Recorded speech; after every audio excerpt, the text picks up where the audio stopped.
Hello, kindergarten. It's Mrs. Stolwick again, and I'm back for another week of second step. So last week, let's first start off by playing a game of follow. So we're going to play our brain building game, follow. And this helps you build the parts of your brain and pay attention. So I want everyone to make their attentoscopes. All right, we have to turn them on, so we have to use our switch, and we can say listen or focus attention. That turns on your attentoscopes. Okay, now I want you to put your attentoscope down, but you're going to pretend they're still there. Okay, so now we're going to play follow today, and we will use this rule.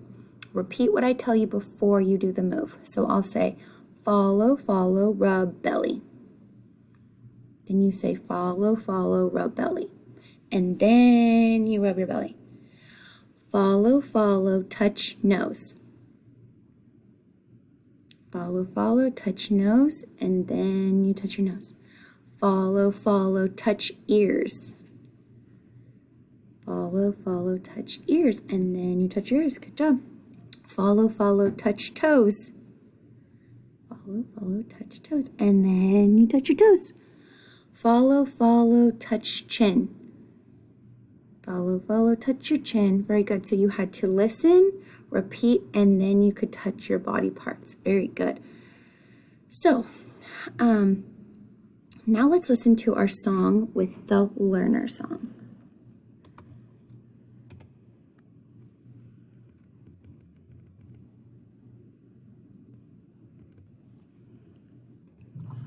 Oops. Hey, chick.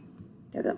Focus, listen, use your self-talk. Be assertive. Focus, listen, use your self-talk. Be assertive. Focus, listen, use your self-talk. Be assertive. We all can learn. This is the way.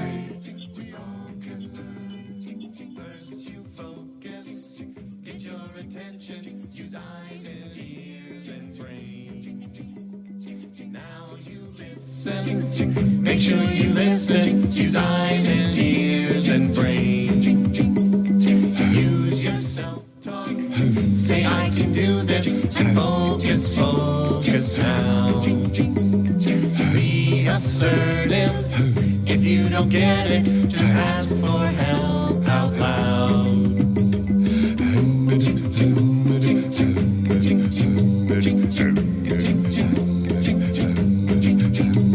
This is the way we all can learn. This is the way we all can learn. First you focus, get your attention, use eyes and ears and brain.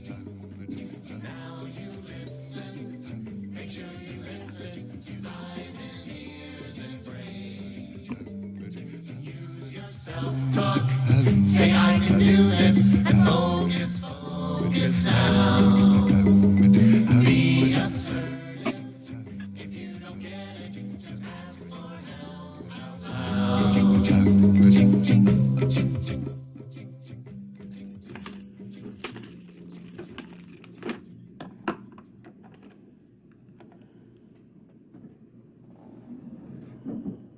Okay, very good.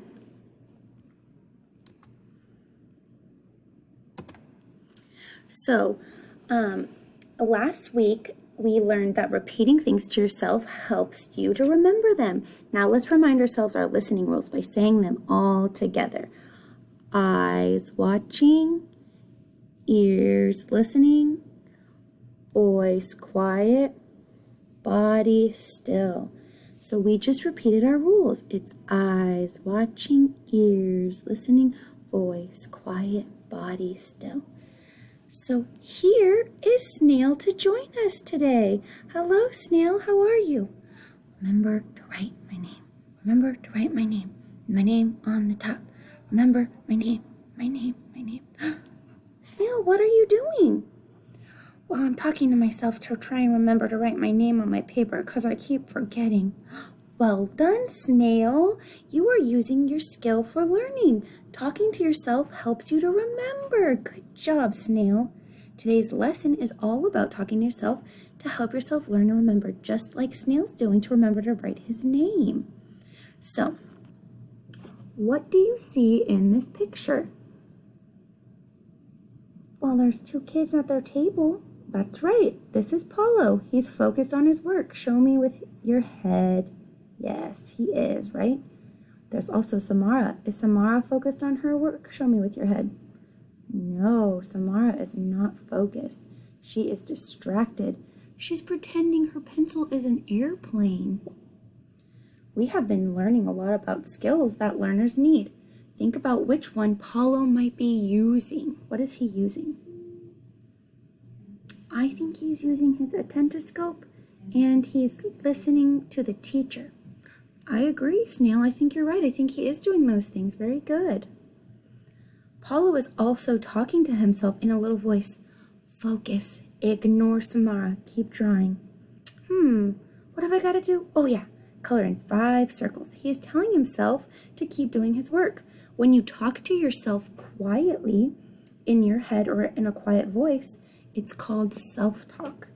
Even though Samara is very distracting, Paulo is able to keep doing his work by using his self-talk. So that's what we're going to practice doing today, is using your self-talk. We're going to practice using your self-talk in a game of follow, and it's going to be a drawing game. So when we talk to ourselves in a quiet voice, that is us using our self-talk. So I want you to go get a piece of paper and a couple crayons or a couple colored pencils. I'm going to give you about 30 seconds to go do that real quick, okay? I want you to go get a piece of paper and colored pencils. Ready? Go. Okay.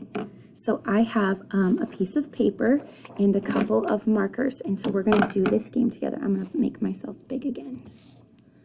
Okay, so we're going to play a game of follow. First, I want you to fold your paper in half and open again. We're going to fold our paper in half like this, corners to corners. This is called Hamburger Style. So don't fold it this way. That would be long and skinny like a hot dog. Not like that. We're going to fold it in half like a hamburger. So line up your corners. Good job. Okay, now I'm going to say only these rules one at a time. Okay, so you have to repeat them to yourself. Draw a line down the middle of your paper on the folded mark.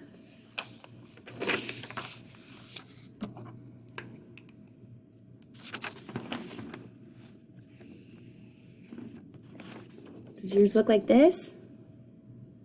Are you following along? There's my line down the middle on the folded line. Draw a big circle on one half with your first color. I'll have this pink be my first color. Draw a big circle on one half.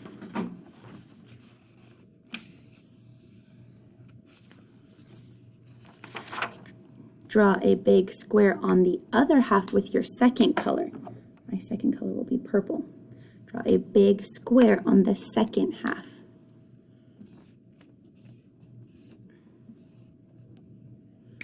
With your first color, draw a little person inside the square.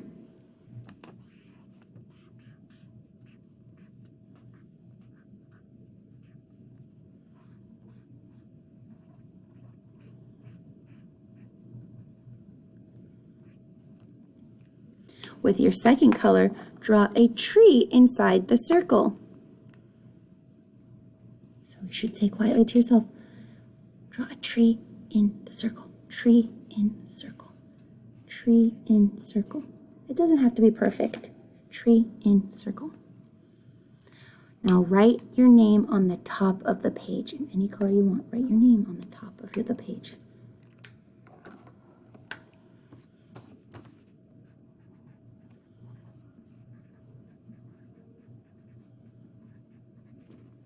Okay, were you able to do that? Let's see if yours looks like mine. So first we folded it in half. Did you do that? Step 1. Then we drew a line down the middle. Did you do that? Step 2. Then we used our first color to draw a circle. Did you draw a circle? Then we used our second color to draw a square. Then we used our first color again to make a little person inside the box.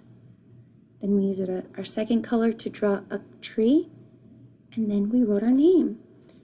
So when you use your self-talk to help you remember, you're able to follow directions, because following directions can be hard sometimes. So it's important to use our self-talk.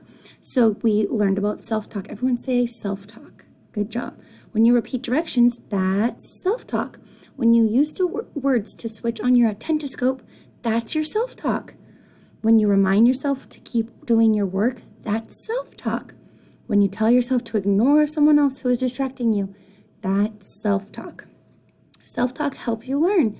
You can say words to inside your head or in a little quiet voice so that it doesn't distract others. So remember to use your self-talk sometime this week when you learn.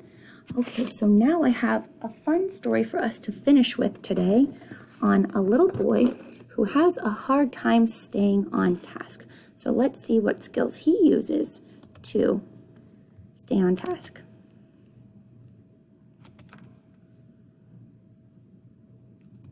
Goodies, welcome to our third read aloud. Today I'm going to read for you I Just Want to Do It My Way. My story about staying on task and asking for help. Written by Julia Cook, illustrated by Kelsey DeWord. I just want to do it my way. My name is RJ, and I have my own way of doing things. I sleep with my pajamas on inside out every Friday night. I put on both my shoes first, and then I tie them. I eat ice cream cones from the bottom up, even though it's messy. And I always say my math homework for last because I don't like doing math at all. Last week, my teacher called my mom and told her I have a hard time staying on task, especially during math time. She also told her that I have 7 math papers that I haven't handed in. RJ, where are your math assignments? My mom asked me. Oh, they're in my desk at school, I said. Why didn't you hand them in? Well, I sorta didn't quite get them all the way finished. I don't like to do math. It's really hard on me. When my answer is 6, the right answer is 3. I'd much rather do anything other than math. I'd rather eat parsnips or even take a bath. Besides, it's hard for me to concentrate on my math when Norma, the booger picker, is sitting right next to me. I never know when she'll decide to pick and flick, and sometimes she even eats them.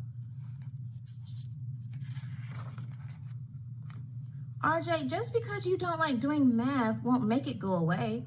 Math is very important in life, and you need to learn how to do it the right way. Do you ever ask your teacher for help? No, it's just easier to do it my way. Besides, I don't want her to know that I don't get it. Well, RJ, I think she already knows. Last week in math, I asked Sam to help me, but he got a 10 when the answer was 3. Then my teacher got mad because we taught during math, so she moved Sam away to the back of the class. RJ, you need to ask your teacher for help when you don't understand something. I tried asking once, but we were taking a test. So she said, RJ, sit down and just try your best. Another time I asked her when I didn't have a clue, and she said, you're interrupting, RJ. Please wait till I'm through. When my teacher finished talking, math time was over, so I never got the chance to ask her how to do it. I can't miss recess to do math. You can't or you won't, my mom asked. Both. The next morning, my mom took me to school early so we could look for my missing assignments in my desk. It took us a while, but we found them, along with a few other papers that were sorta, not quite all the way finished. RJ, this is ridiculous, my mom said. You should always ask your teacher for help when you don't understand something. You just need to figure out how and when to ask. When you need to ask for help, this is what you should do. Look right at the person whose attention you seek. Ask, is now a good time for you to help me? Then clearly explain what it is that you need. And remember to say, thanks for helping me. As As soon as I got home from school, my mom looked at me and said, RJ, life as you know it is going to change. And it did. My mom gave me 20 minutes to eat my snack and have free time. Usually I get at least an hour. Then she sat with me at the kitchen table and together we worked on my halfway done assignments until they were all the way done. I had to sit there for like 46 years. Before I went to bed that night, my dad came into my room to talk to me. RJ, Mom said you had to sit at the kitchen table for 46 years tonight, getting your missing assignments done. You need to do a much better job of staying on task so you can finish your work and turn it in on time. That's exactly what my teacher says. Well, RJ, when you start your assignments, you need to try harder to stay on task so you will get farther. If you keep on working until you are through, you'll just be amazed at what you're able to do. But I don't like to do it that way, I said. I like to do it my own way, so I don't have to do the same thing over and over and over again for a long time.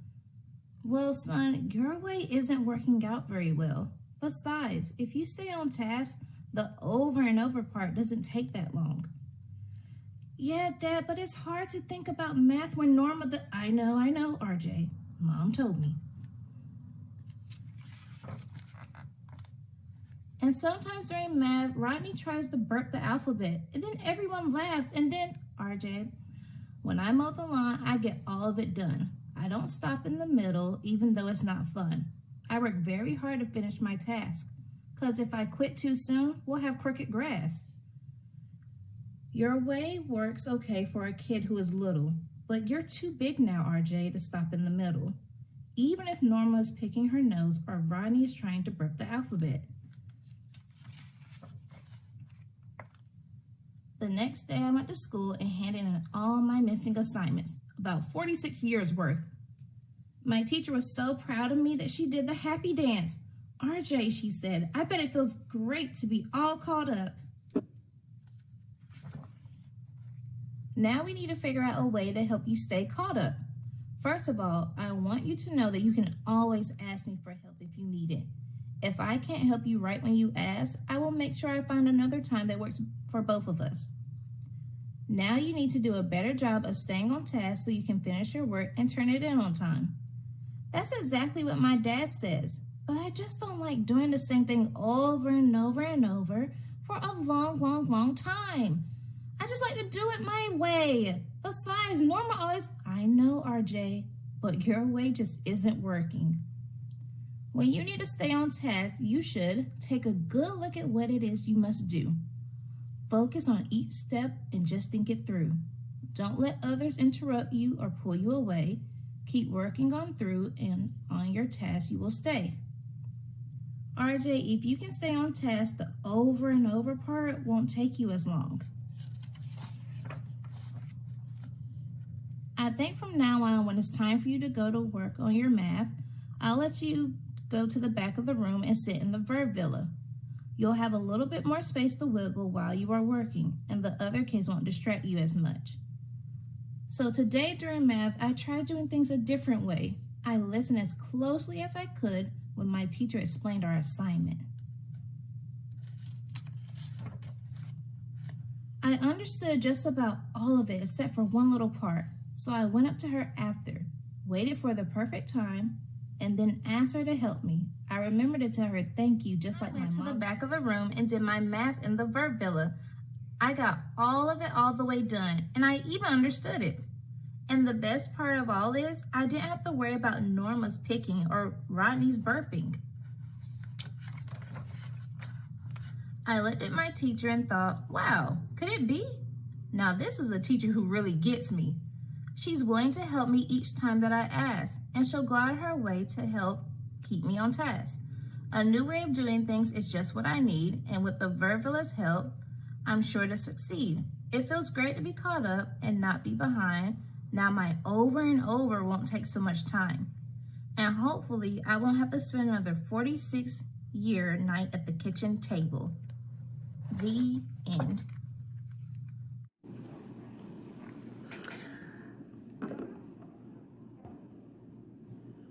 You're finally here. Okay, kindergarten. Thank you so much. I hope you enjoyed second step this week. We'll see you again next week. Bye-bye.